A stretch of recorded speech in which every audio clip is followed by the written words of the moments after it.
it was really important to me that the parents' voices came through, that we could actually hear the parents speaking. And so if you read the book, and I hope you will hear again and again the parents' voices telling stories which are incredibly compelling about the history of what happened to their children as they entered the system, as they began to get diagnosed, as they began to discover what was going to be their future in the system. And the stories are striking and sometimes a little bit painful, but again and again there's this triumph of this parent fortitude that always comes through, of these parents who always are able to somehow negotiate this system which seems somewhat stacked against them and prejudiced against them. And so that was the story that I wanted to come out loud and clear here. The way the book is laid out, each chapter starts with a little bit about our encounter with the kid, and then we get to hear the parent's voice.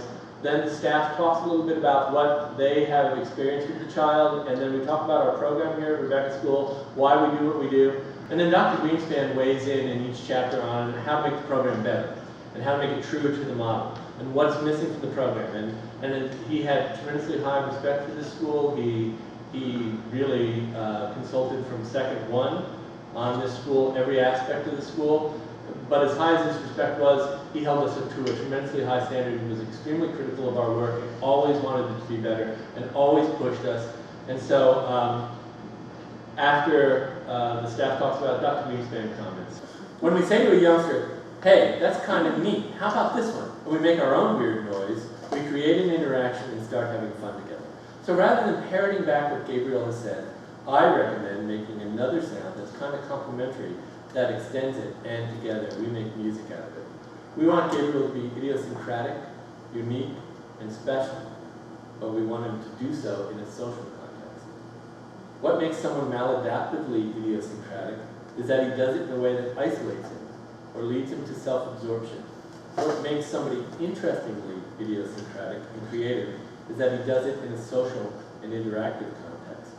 A new kind of music that at first sounds very antithetical and idiosyncratic to all the musicians eventually becomes jazz or computer music. But it isn't. But at first, it isn't anything like that. For all we know, when Gabriel is making unusual sounds, he's creating pictures in his mind.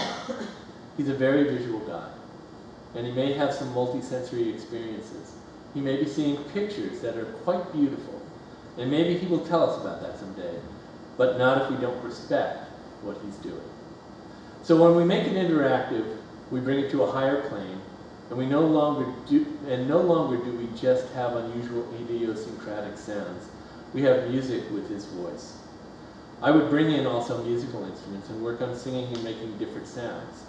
Initially, it can be just different sounds, but we have to counter his sounds with sounds of our own that are interesting to him, and that are regulating, and not parroting back, and that are not with the goal of discouraging him, but to encourage him to do more. Once it's interactive, all of a sudden, he'll come to you and want to play the sound game. Then, it's no longer self-stimulatory. It's a new type of